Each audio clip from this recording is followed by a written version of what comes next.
That's right everyone, Dragon Ball Super the manga chapter 85 is out, and when are we gonna get to the fireworks factory, folks? Seriously! I don't know whether it's been because of the latest Dragon Ball movie coming out, but I'm starting to get less and less tolerant about this manga. Toriyama has shown in Superhero that he has still got it to make something cool, but this manga is not following that train of thought at all. But in any case, we are here to present our overall review of it, and I keep up to date with the manga via Viz Media, by the way, my platform of choice for this. But first, a quick word from our sponsor, presented by my wife. This isn't just a healthy breakfast alternative.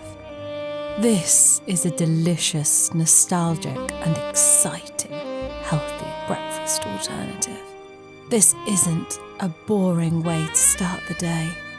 This is the way to start the day that has 0 grams of sugar, gluten-free, grain-free, with 13 grams of protein per serving, and only 4 net grams of carbs. This isn't just a generic New Year, New You message. This is a message for you to generally have really tasty cereal. Goku approved. This isn't just a spoon. This is a magic spoon. Box of cereal. Click the link below or on the screen to get some magic spoon cereal for yourself and $5 off your order, or use the promo code MasakoX at checkout. Thanks, Billy. Chapter 85, To Each His Own Answer. Goku and Gas respect each other's opinion. Where we last left off, we had an absolute bombshell, or should I say bombshell, drop on us that the key to defeating the likes of Gas, Gas, was to act like a Saiyan. Yep, Saiyan Pride was the way to defeat the Heaters. Just act like Bardock and it'll pretty much overcome any situation.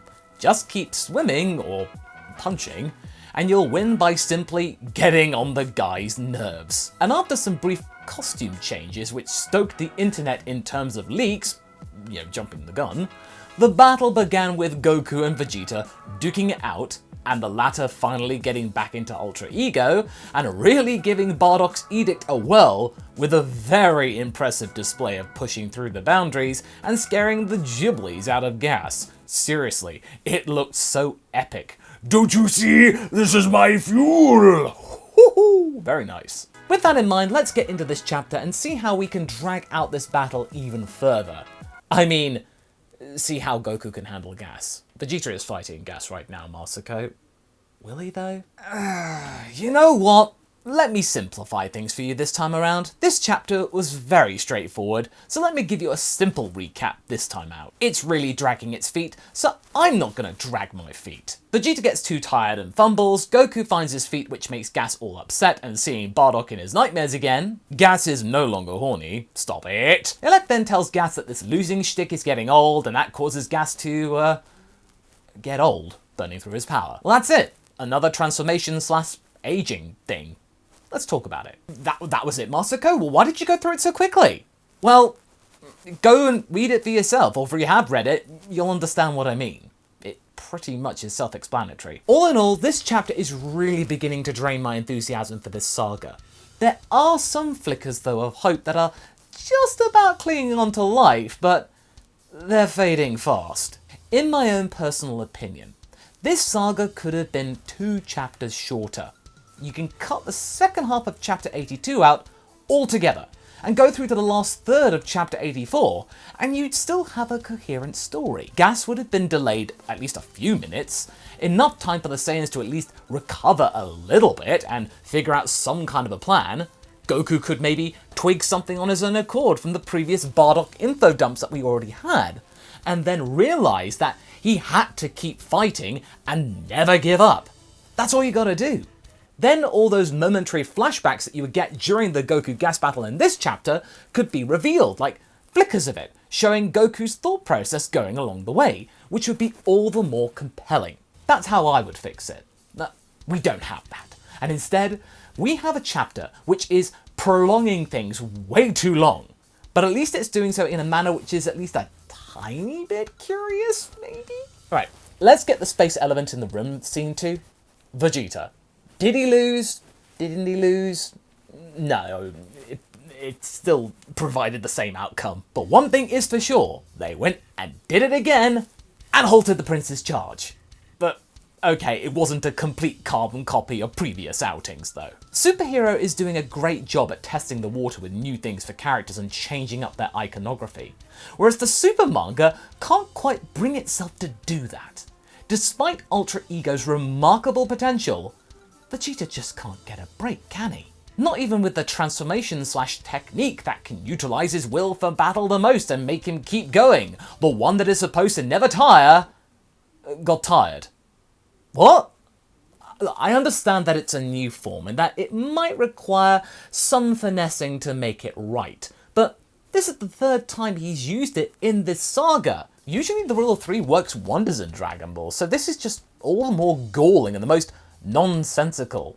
He didn't even go out with a bang, it just was a whimper. This was supposed to be the perfect power for the prince to bring himself back into glory, and the makers can't go that extra mile, like they've done with recent characters in a recent movie, I won't spoil it. Just let Vegeta run riot, okay? But instead we get Goku with Ultra Instinct again.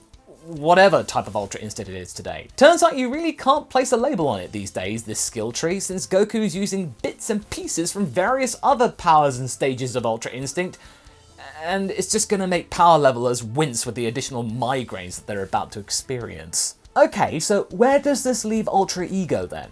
Well, due to its inconsistent situation, it's probably going to be placed in the looks good, doesn't do much category of techniques and transformations alongside Super Saiyan 3. At least for the moment. It could change. Yes, with some practice it might turn out to be very cool, but the thing about a transformation or technique like this is that it's meant to be either short-lived or devastatingly good upon its first use. Really make an impression, like Super Saiyan 2 Gohan. But Ultra Ego is not getting a victory on the board yet, so people's patience with it could easily fall flat. Now, in terms of Goku, how do I feel about him in this chapter? Well, one of the positive things about this chapter is that I adore how Goku's actively unsettling Gas with his allusions to Bardock. It's really good.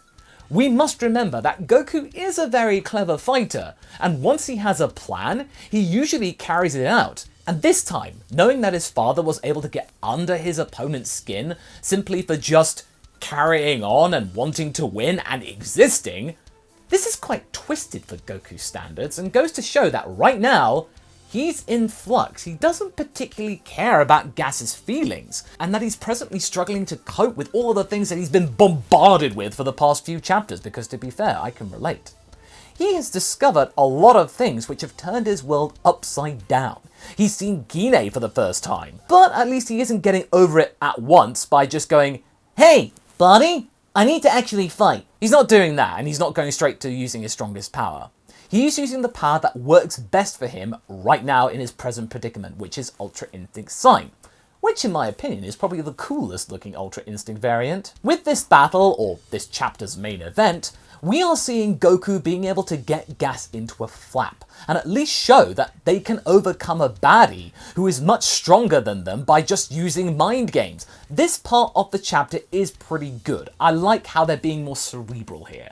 Give Gas some headaches from the past, exacerbate his hang-ups, and that should make him falter, create mistakes that Goku can easily overcome. We see many iterations of Gas using all of his weapon things that we've seen many times, and despite them looking really cool, like the whole ball and chain thing, and that Goku's able to counter it, it's just showing that despite all of these flashy gimmicks, Goku just being there is enough. And that's pretty intimidating, in a way. That is until Elec reveals something which confirms it for me in a way, that he is gonna die at the end of this. And Gas will too. Contrary to our popular belief prior to this, Gas is probably not gonna make it now. All to do with the initial wish that Elec summoned. And thanks to his brother's pep talk, Gas burns through his life energy, probably a little bit too quick, and ages accordingly. It's like the Dragon Ball equivalent of Choji's 3-coloured pills. He's eaten the red pill now, having to eat the other 2 prior, and he is now aged, but should be at his most powerful. But is he supposed to have gone this far? Well, I don't think Elec expected that. He reminded Gas prior in his pep talk that this power is not for him to use of his own free will in the battles that he has chosen. What he is supposed to be doing is using this power against Frieza. This whole battle with Goku and Vegeta, because Gas has already dismissed Granolah, is a complete waste of time and resources and energy. Elec's giving him the hurry up. That's the whole point.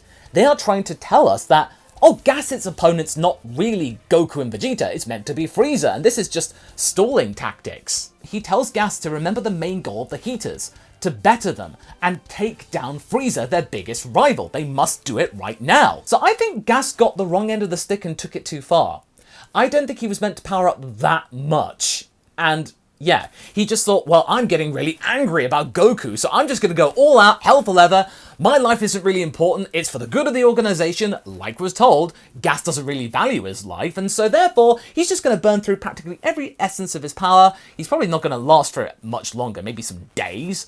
Just take out Goku right now, go and get Frieza, do it then his mission in life is complete. That's kind of sad, actually. I kind of feel sorry for him in a way. Kinda. But yeah, this confirms for me that Elec views Gas now as just a tool, and Gas is nothing but a lapdog for Elec's wishes, for the good of the organization. Even Oil and Marky aren't that fervent. But I must admit that for a second there, I thought it was Elec powering up with that framing, but nope. Elec was just doing the whole cool standing in front of the explosion tactic that we see often, especially in Super Sentai. But like I said, I'm in two minds about wondering if Elec expected him to burn up that much energy. So much where it's clear that Gas is going to keel over in a few hours. Well, that's what you get when you basically shout at your boy for that long. So what do I think of all of this? Well, I'm torn. Granted, it looks pretty cool to see this emaciated looking frame duking it out against Goku, but we kind of seen that already with Moro in the early days of his saga, so the initial surprise of seeing that kind of structure is kind of gone since we saw a Ram Man doing it prior. I will leave that be for now, since we need to see how extreme this power gap is now between him and Goku in the next chapter. Will Monaito step in and give up his life essence to give Goku even more power?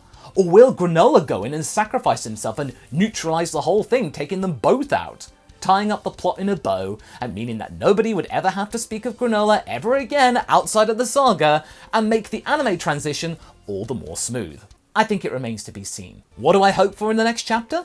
Well, I hope Oil and Marky start to wake up and realize that their dear leader is going insane with power hysteria and power fixations and trying to stop Frieza, that their lives aren't as precious to him as they think they are, and that Goku doesn't solo Gas and steal the win. We need this to be a team effort, or better yet, Granolah be the one to take them down.